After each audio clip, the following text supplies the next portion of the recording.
welcome. Today we will be talking about saltstack.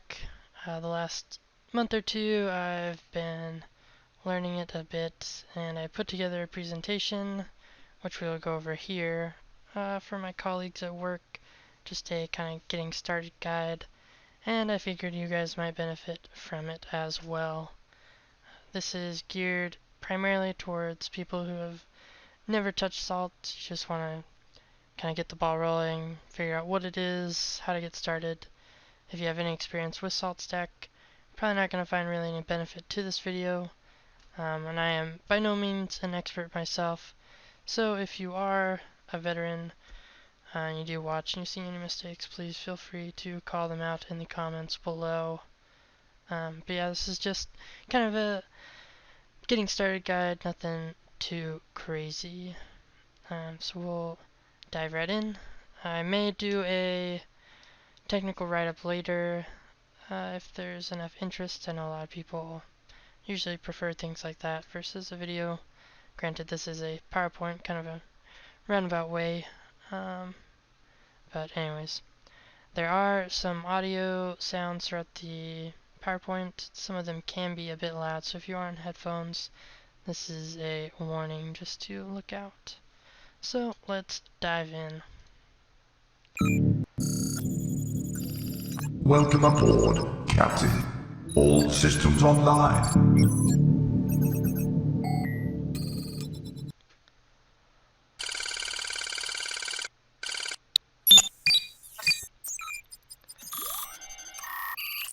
So what is Salt? It is a master minion suite of software used primarily for configuration management. It has a lot of use cases. That's the typical primary use case you'll find when people bring it up. It is open source. You'll often find it compared to Chef, Puppet, and Ansible. All the software, while have their own niche markets and are very unique for their specific cases, generally accomplish the same task. One thing with Puppet, it is written in Ruby, I believe, and then Ansible and Salt are written in Python. Chef, not sure what it was written in. I haven't messed with Chef or Ansible too much. I did play with Puppet a bit about 2 years ago for a while, and so far I've been enjoying Salt a little bit more. I haven't dove into the more advanced configurations and topics yet, so not completely certain. I did have a colleague who worked with Chef for like 10 or so years, and he uses Salt to manage one of his clients. He really enjoys Salt in comparison. One cool thing about Salt is it can be configured to run agentless, similar to how Ansible is. Basically, you have a master, it could be your own desktop really, and you use Salt SSH to connect to the devices. It'll deploy a thin client to the client machines. It's like a 40 megabyte or so directory under temp. You can run state files, all sorts of things, which we'll get into later. Salt is extremely flexible, and it uses primarily YAML for the Salt state files. Also, Jinja 2 works as well. So a little bit about the Salt history. It was created by Thomas S. Hatch as a solution to large-scale infrastructure. Essentially, they just had a lot of bloated software that wasn't working for the scale they had set out, so he decided to write something himself.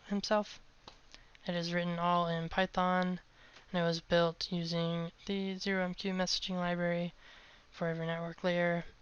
I'm not too familiar with 0MQ, but all you need to know is it's really fast.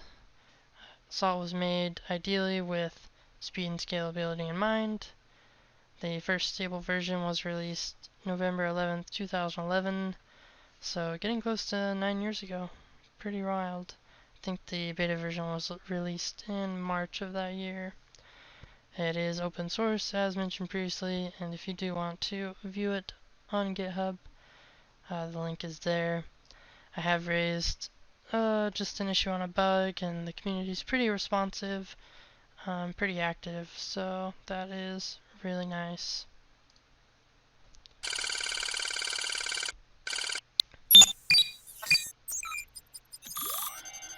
So salt components, we'll kind of go over most of these just at a really high level for the rest of the slideshow.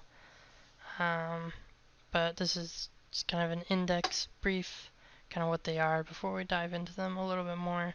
Some of these we won't touch. Pillars, salt cloud, salt vert. We won't really get into those, but everything else we'll touch base on a little bit. So the salt master is kind of what you'll interact with the most. It is what sends commands and configurations to the minions.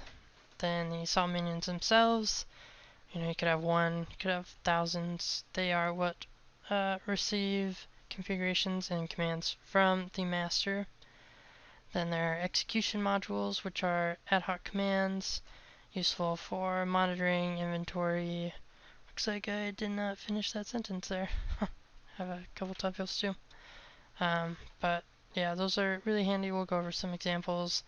Formulas or states, that's what's used to declare the configuration of a system, usually defined in YAML or Jinja 2. Grains, this is static information about underlying system properties, things like how much memory it has, maybe a data center location or number of processors, file system types, things like that. Pillars are user-defined variables, typically stored on the master, and then assigned to minions, so ports, file paths, etc. The top file, really important. This is what matches the formulas and the pillar data to salt minions, and we'll be going over that in more depth as well. Salt cloud / vert, we won't be touching on really any more of this, but good to know about. It is useful in provisioning systems on hypervisors or cloud with immediate adoption. So I mean, if you need to scale out, 100 VMs or 1,000 and you're in AWS or Azure, ES6i, this is where that would come in handy in terms of immediately adopting minions. And we'll go over that process manually as well. So if you don't know what that means, don't worry about it yet. Salt SSH, we talked about it in the last slide a little bit. Essentially, you're just running everything over SSH, kind of like Ansible. Yeah, really cool. You don't need a minion. You don't need to adopt a minion. You just have to have credentials or an SSH key to log in.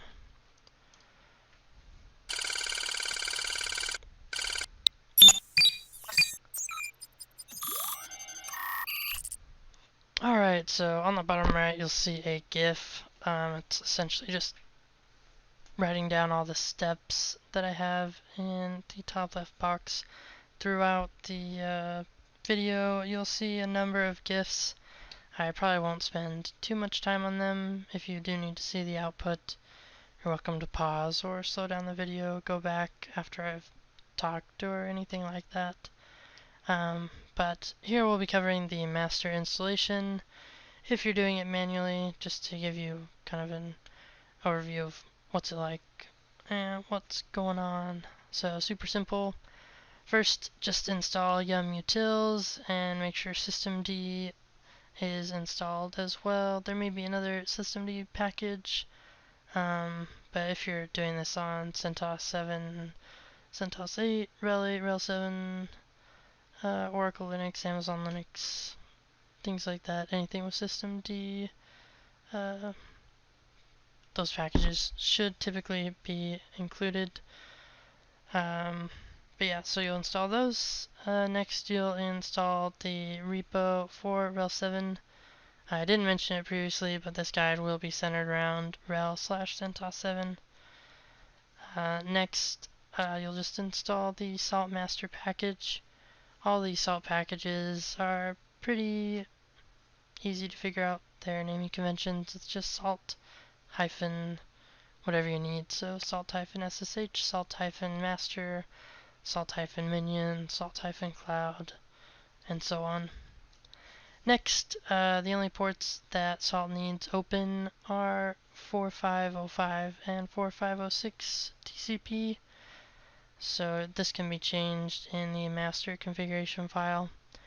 The best practice would be to open the port to specific hosts. That would be your minions or subnet where your minions are.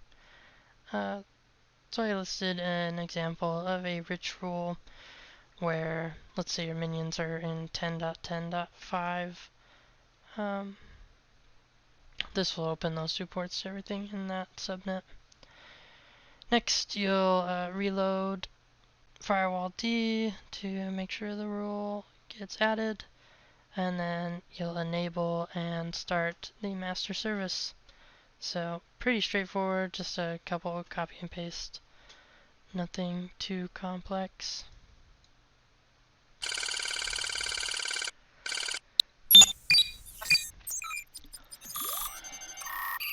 So now the minion install, more or less the same thing, just install yum-utils and systemd python. As far as why yum-utils is required, that is because Salt uses a repo query function a ton, so you need that package to enable that function. Next, just install the repository, then install salt minion and start it. So nothing crazy there. This could easily be scripted out, both of these installs, or you could use a golden image if you're doing some form of virtualization. There's tons of ways to deploy it. You could use the Ansible playbook even, if that suits your fancy, or salt SSH. Lots of ways to go about it. So now we'll be talking about configuration.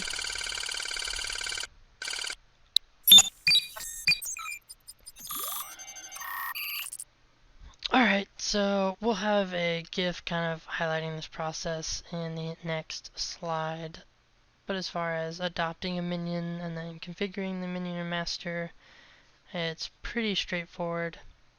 So first what you'll do on the master is run, I don't know if you guys can see my mouse, okay, I think you can. You'll run salt key capital F master, and this just shows the fingerprint of the PEM and public keys on the master. You'll want to copy that, and we will later use it to configure the minion. So after you've copied this, you can go on to your minion, and all we have here are two set statements. Basically, the -i means replace in the file dot backup. We're going to make a copy of the file we're editing called etcsaltminion.backup. And then S, we're going to substitute. So between these two backslashes, we are matching a line that starts with hashtag, and then we're beginning kind of like a match block. So really we're looking for a line that starts with hashtag, ampersand, pound symbol, whatever you want to call it, master :salt. The slash parentheses, I don't know the official term, saves it kind of as like a reference variable. Essentially we're everything inside these two brackets we're re-inputting where this /1 is. So essentially all we're doing when we edit this file is finding the line that says master salt and putting in our private IP. Alternatively, you can just add a DNS entry for salt if you have internal DNS or post file, whatever works for you. So two ways to go about it, but I wrote a simple one-liner just to make it a little bit easier. Next, you're going to take the public key fingerprint that you got from your master, and you're going to input it here for the second set statement. Looks like I forgot to put the file at the end there. Yeah, all you're doing essentially in the minion file is adding the IP of the master and the fingerprint. So just two directives. You could go in manually with vim, vi, emacs, whatever suits your fancy there, and edit it manually as well. After that, restart the minion. Then you'll go back over to the master. Salt key dash capital L will show all the different keys and minions that have connected to the master or have had their keys rejected, accepted, etc. And then you can do a salt key dash A capitalized will approve all pending. Lowercase, you have to follow it up with the name of the minion and it'll approve them individually. A simple execution module is the test module. There are a number of functions we can run with it. Usually people use version or ping to confirm that the persistent encrypted TCP connection between the master and minion is working. So all we do here to test is salt, and then wildcard, we are matching all the minions, running the execution module test.version. He'll just return the version of the minion. So one thing that is useful to know, just to keep in mind, you can pre-seed minions or use SaltCloud to auto-adopt. Kind of mentioned SaltCloud earlier, but didn't mention pre-seeding, which would be good if you're using images or lots of use cases. So to do this, all you'd have to do is generate the keys for the minions by running salt key hyphen gen hyphen keys equals, and then whatever you want to call it on the master. Next, you'll add this to the accepted minion folder on the master under the given path. And then all you have to do is distribute the keys to the minions securely by placing them in this file path under etc/salt/pki minion.pem and minion.pub. So any way you want to go about that, as long as you can get the keys there securely, if it's SFTP or VSTPD, Amazon S3, I don't know, whichever works best for your use case. Useful to know, might be easier than going through all this.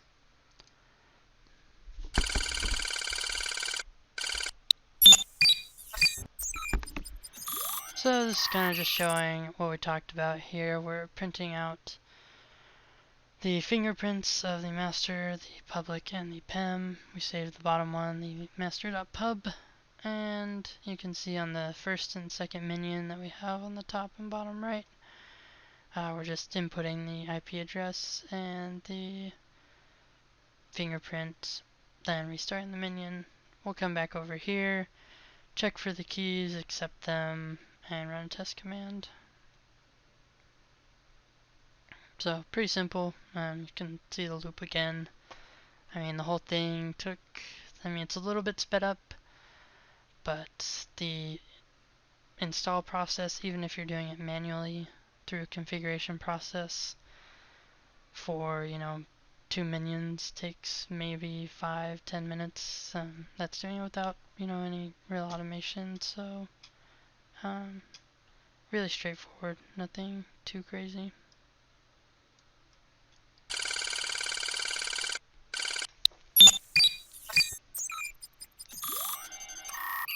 Next, we'll talk a little bit about Salt SSH. It is pretty handy. Sometimes people use Salt SSH to deploy the minion.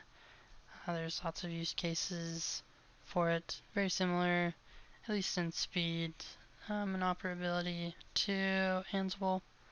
I haven't really used Ansible, so I'm sure there are a lot of different nuances to each, but just as a vague sense of the idea. Anyways, Salt SSH is agentless. It can fully apply state files and run execution modules. Essentially can do almost everything that a minion can normally. The major drawback is that it's relying on SSH instead of 0MQ, so it will be considerably slower. If you only have a few servers, probably not going to be a huge difference, but if you get into the hundreds, thousands, I'm sure you'll start to notice it. So it only requires Python and the Salt SSH package. You'll install the repository as we mentioned in previous slides, and then just install Salt SSH. Next, all you have to do is create a ROST file with the following template under Etsy Salt roster.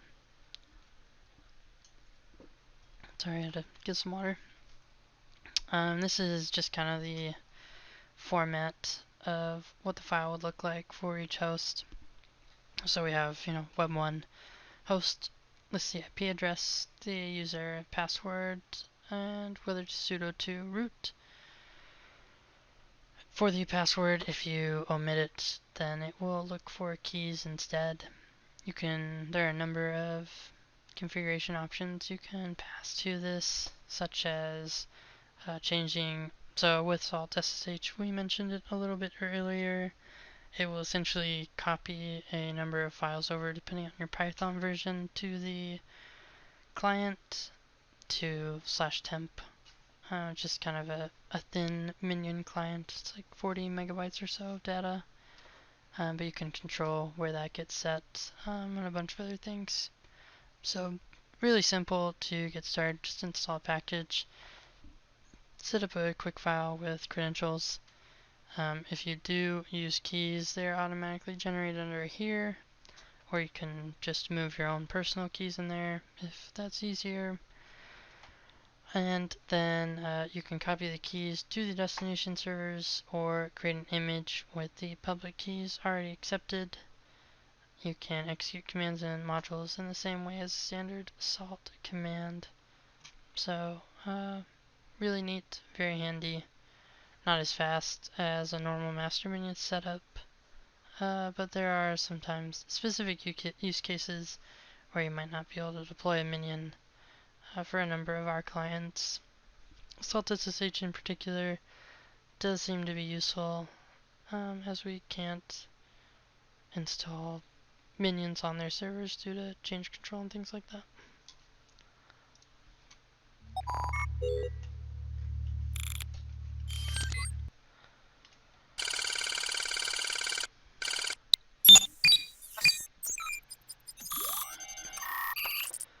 Execution modules, we saw a brief example of them earlier. So essentially they are just simply Python modules that run on a salt minion and perform a specific task before returning the data to the master. So I've outlined just a couple examples that you would most likely use. There are hundreds, if not thousands, of modules. I listed a link down here you can check out if you want. But for instance, and on the right side, this is just showing commands of all of these. If you want to mute me or pause, replayed in slow motion, you can kind of see what they look like. But the disk execution module running the percent function with the argument /home does pretty much exactly what it says, returns the amount of space on /home. We saw test.version, and we didn't see test.ping, but those are good for verifying connection status to the minions. Package.install, package.purge, if you need to install or remove a package from the client. My personal favorite, command.run, and then whatever bash command you'd like. Super helpful, very customizable. I mean, you can run anything remotely. Very cool. Then network.interfaces, network.ip adders, and network.ping. Just some generic network information. Network.ping is pretty handy. Can ping a specific target or URL. See if it can connect. Also beneficial, service.status. You can interchange this with service.stop, service.start, and service.restart. If you need to install a package, see if it started, things like that. Very handy. So lots of execution modules, definitely worth reading over, getting a feel for.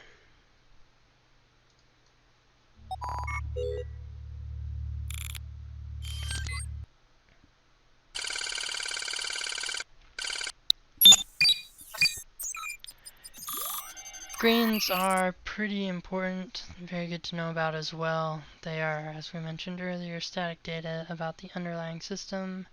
So grains collect a wide range of different properties such as the IP addresses, resources, OS type, things of that nature. You can list grains that are available for minions with salt. And then here we're targeting. We'll talk about targeting, I think, in one of the upcoming slides.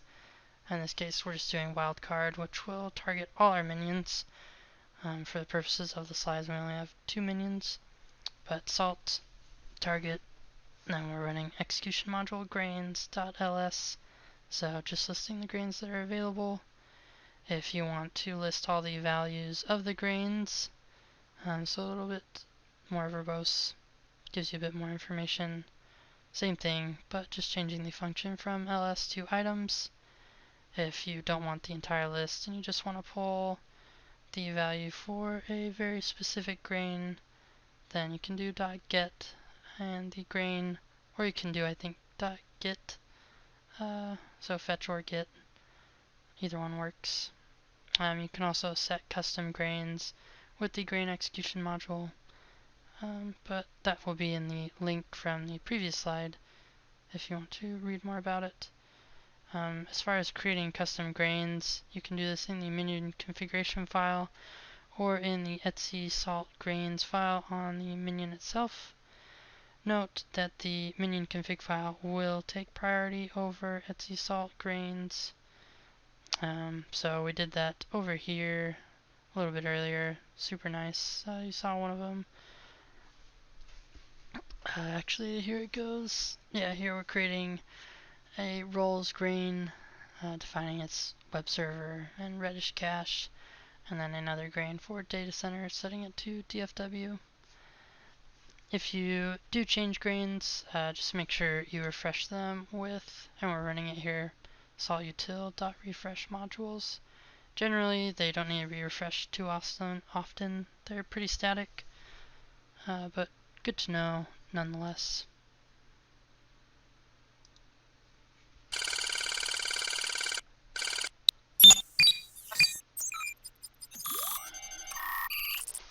So targeting, we kind of hit on this on the last slide.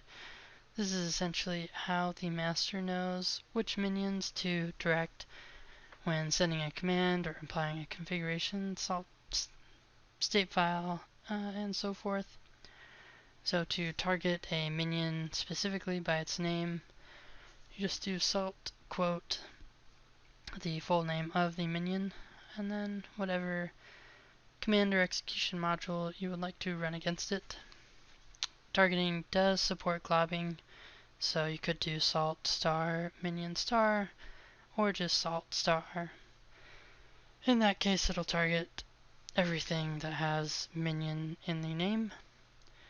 Targeting also supports regular expressions, so to enable that you just pass it the capital E flag. In this case we're doing salt dot star hyphen numbers 1 through 2 test.ping. You can also target with a grain. So on the last slide you saw we created a custom grain for the data center. Here in the example we're targeting every device that has the data center DFW, and in the other example every device that is in the data center IAD. So very useful there as well. You can also target a list. So to do that, it's just the capital L and then comma delimited. Pretty straightforward, mostly self-explanatory. Obviously these methods can't cover all your use cases depending on your naming conventions, so thankfully they have compound targeting where you can mix and match. So we pass it the C flag, and the syntax is just whichever type of target you're using. It's essentially that flag with an @ symbol. So here we're targeting grain OS family Red Hat, and then we're targeting a list of salt minion 1, salt minion 2, and then we're also targeting web star. So this will match all devices that are Red Hat Linux.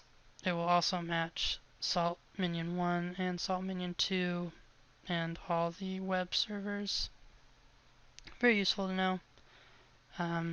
If you're running these frequently and you don't want to type them out, you can create what's called a node group, essentially kind of like an alias. And this is just defined in its salt master. Kind of gives you an idea of what it would look like. Just define the name and the group you want. So pretty cool, straightforward, very flexible. You can come up with all sorts of combinations. You should pretty well be able to target all the devices you need.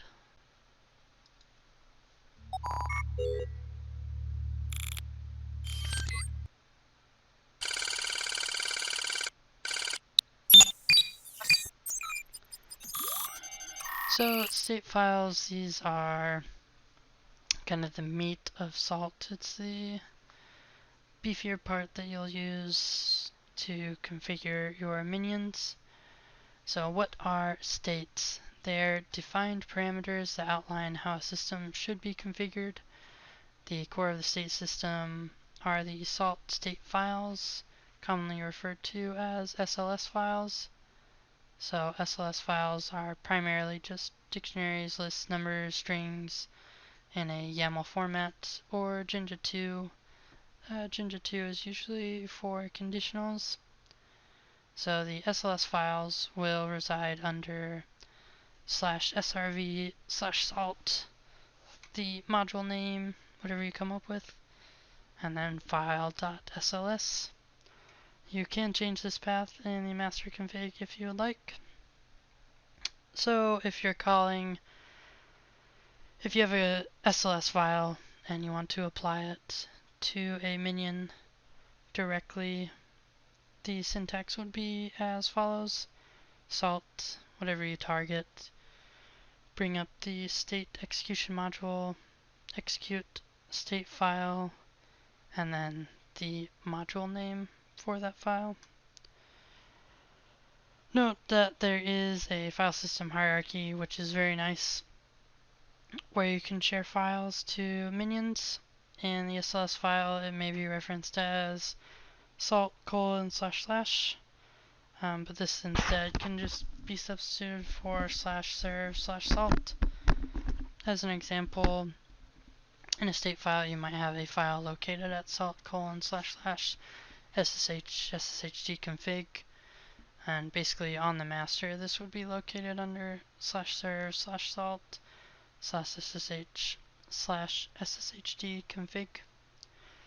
One thing to note: never use a period in SLS file names or directory paths. Salt follows the same Python import model where slash is represented as a period. So if you created, for example, serve salt web server1.4.sls, it would instead be interpreted as web server _1/4.sls. It would never find the file and would error out. So there are a number of different ways to execute state files. Sorry, my throat's kind of dry. In this example, so let's say the location is serve salt apache.sls. You would just use salt, the target, and state.apply apache. For something under serve salt apache server.sls, you would do salt target state.apply apache.server. You can nest this as many times as you want. So you could do apache configs vhost server1. You just do apache.configs.server.vhost. Things like that. I think in the next file, you'll notice here it's state.sls and here it's state.apply. I think in the next slide we'll talk about the difference. We'll also be talking about top files, which are really important when applying state files.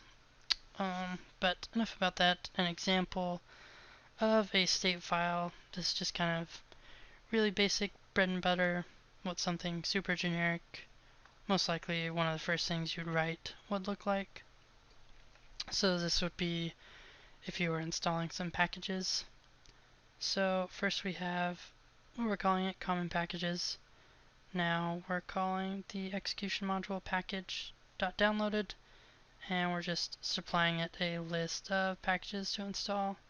So here, if we apply this particular state in a file to a minion, it will install vim, rsync, tmux, curl, and mlocate. So here's another really generic basic example of preparing a service, in our case Apache. So we have first the ID, declaring the name, and then we're calling package.install to make sure it's installed. And then next we are checking that the service is running with two conditions requiring that the package itself is installed. So this block essentially just makes sure it's installed and it's running, and that before it's running the package actually exists on the server. So next in the same file is a file we want to manage. So here we put the path where it would be on the minion, and then we call on that particular file, file.managed, and we pass it a number of options. So we know the source will be under /serve/salt apache.htttpd.conf on the master, and then the different file attributes and permissions owned by root and mode 644. So pretty generic. This is stuff you would probably write at the very beginning. Gets much more complex, but we won't be going in too much depth.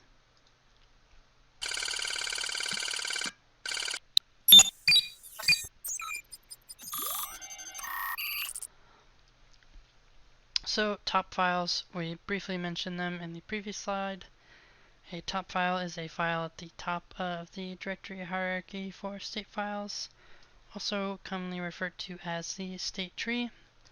It contains the mapping between different groups of servers and which states should run against them.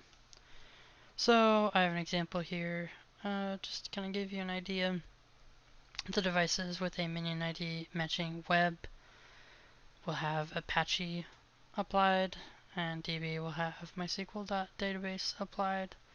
It just dictates, we have serve salt Apache. So like let's say in this Apache state file we have, as we saw on our previous slide, it installs the package, gives it a config file, make sure the service is running. So anytime we have a minion added and we apply this top file, it will automatically check if it's a web or DB server, and if it's either, depending on which one, it'll apply the necessary state file, which is very handy. So the high state is what runs the top file. This particular file would be called the top file, and it's located under serve salt top.sls. So there are a few ways to call it. So the original way to call a high state file is salt target state.highstate. Similar to the original form for calling just a generic state file is salt star or target state.sls. But you could instead use salt state.apply. If you pass state.apply with no arguments, it will assume high state and run the top file. If you do state.apply and you pass it a state file, then it just runs the state file. So if you are using state.apply, be really careful with it. You don't want to run a top file against any number of servers when you meant to run a state file. Some cases may be better just to use high state or .sls if you're really worried. So the next slide will probably be the last slide. Just going over, it'll be a GIF kind of overview of the last two slides, showcasing a really generic and basic setup.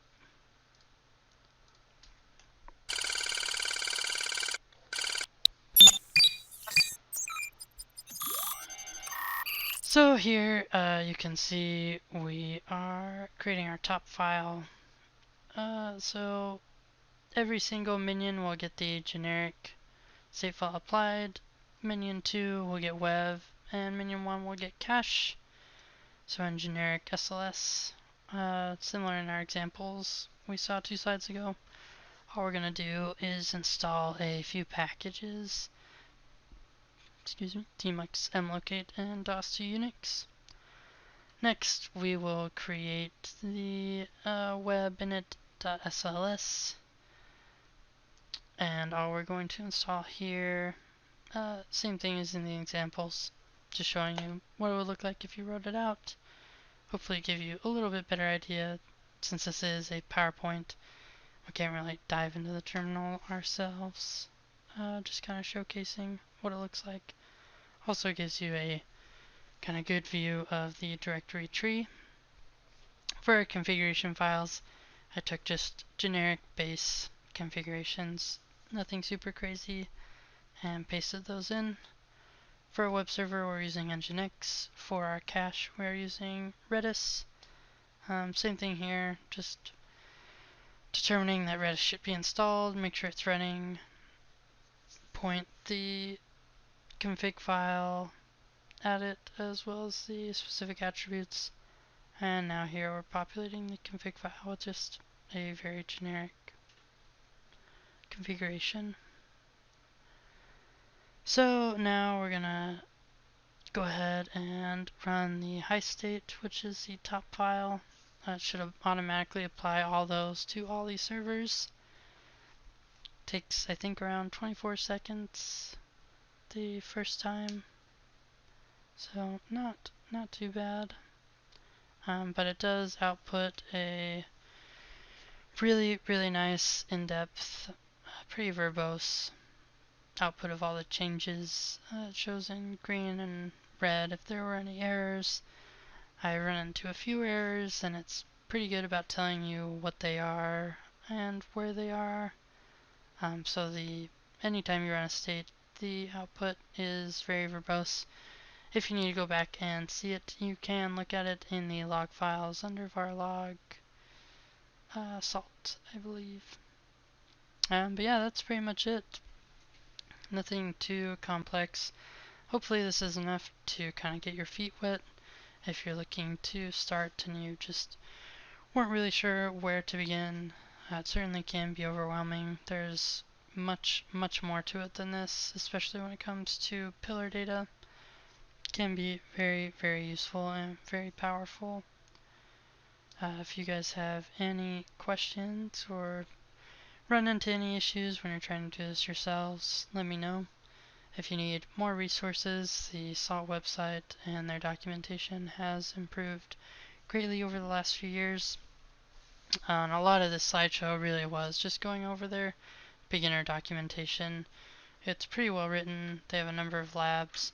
You know, if you don't want to spin all this up yourself, they have a Vagrant script that works with VirtualBox that will automatically set up a Salt lab with master and minions. Super handy. Great way to get started and start playing around. You know, don't have to worry about breaking anything important. But yeah, I think that is more or less everything. If you guys enjoyed, I understand this video is a bit less conventional. Kind of weird doing a video on a PowerPoint. Seems rather odd. I hope to get a bit more content out in the future. Hopefully more hands-on tutorials. If there's anything you guys would like to see, let me know. If you enjoyed the video, leave a like, give me a subscription. If you did not, or there was something very wrong with it, did not enjoy it, whatever it may be, please dislike the video. Let me know in the comments so I can improve and do better. Thank you for your time, and I'll catch you guys on the next one.